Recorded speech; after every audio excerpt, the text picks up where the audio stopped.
The next strategy that we're going to talk about is called trading information, and this is necessary for developing positive relationships and learning how to talk to somebody when you first meet them. Trading information is what makes a relationship two-way. After you make your initial eye contact, the next thing we want to do is to trade information or start talking. So what does this mean? It means that you are going to talk back and forth with another person. You're going to have a conversation where everybody gets a turn, and it's a form of communication. Trading information is what two or more people do when they're getting to know each other. We can trade information by speaking about things that we have in common, like pets, activities we're involved in, siblings. We can trade information by writing letters to each other or on types of social media. Snapchat is a way of trading information. The goal of trading information is to find common interest. Having similar likes, interests, and hobbies is important when forming peer relationships because these things give you ideas about what you might like to talk about or do together. So there are some rules for trading information when you first approach somebody. Number one, always ask the other person about him or herself. It's polite to first ask about the other person before you talk about yourself. So you can ask a peer about a lot of different topics. What is something that you can think to ask them about? It's important that you ask your peer about him or herself because you can learn about them and what they like to do for fun, what they're interested in, and what is important to them.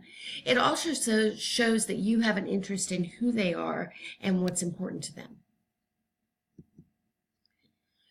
Number two, staying on the same topic, share something about yourself. So in order to trade information, both you and your peer must be involved in the conversation. Once your peer is finished speaking, it's your turn to speak. Now is the time to answer your own question that you just asked your peer. We need to answer our own question so that our peer can gather information about our likes, interests, and hobbies. And it shows that we want to share something about ourselves with them. Finding common interest is number three. After trading information, take note of things that you and your peer both like. Identify things that you can talk about and do together. You should also pay attention to your peer's dislikes. Finding common interest allows you to get a sense of what things you and your peer could talk about and do together. Knowing what your peer doesn't like can help you avoid talking about or doing things that they're not interested in.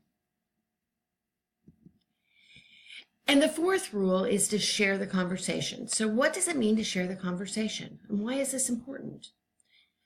When we share the conversation, it means that we're both getting a turn to trade information. It takes two people to trade information, just like it takes two people to form a peer relationship. Trading information goes both ways. It's important that each person gets a chance to ask questions or make comments, that we both learn to listen, and we both learn to speak and share. This is a video clip of Sheldon and Leonard from Big Bang Theory, of when they met.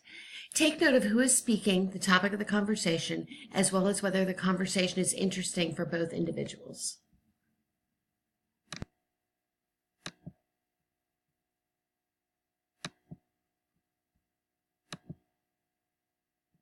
Instead of seeing me, everybody's going to see cancer. Hashtag here for you.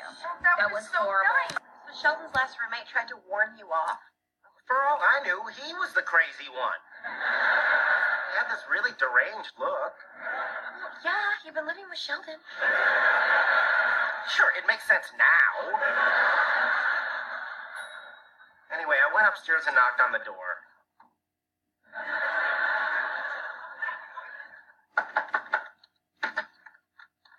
Yeah.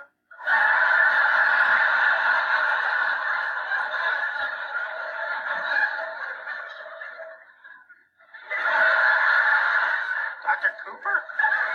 No, you want the crazy guy across the hall.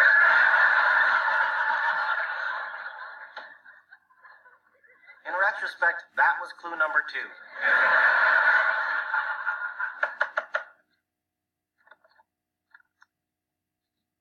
Yes? I'm Leonard Hofstetter. I called you about the apartment. You said to I come know by. what I said. I know what you said. I know what my mother said on March 5th, 1992.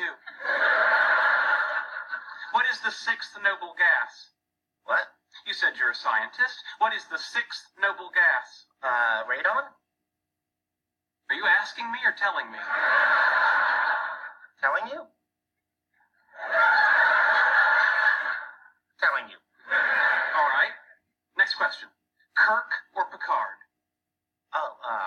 that's tricky. Original series over Next Generation, but Picard over Kirk. Correct. You've passed the first barrier to roommatehood. You may enter. Oh, this is pretty nice.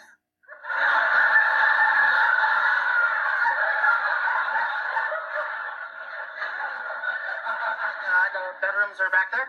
That depends. I don't understand. Their existence is conditional? No, but your ability to perceive their existence is conditional on you passing the second and third barriers. There's 3? Each more daunting than the last. Have a seat. Okay. No, that's where I sit.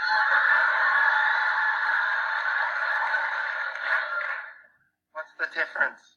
This seat is ideally located, both in relation to the heat source in the winter and a cross breeze in the summer. It also faces the television at a direct angle, allowing me to immerse myself in entertainment or gameplay without being subjected to conversation.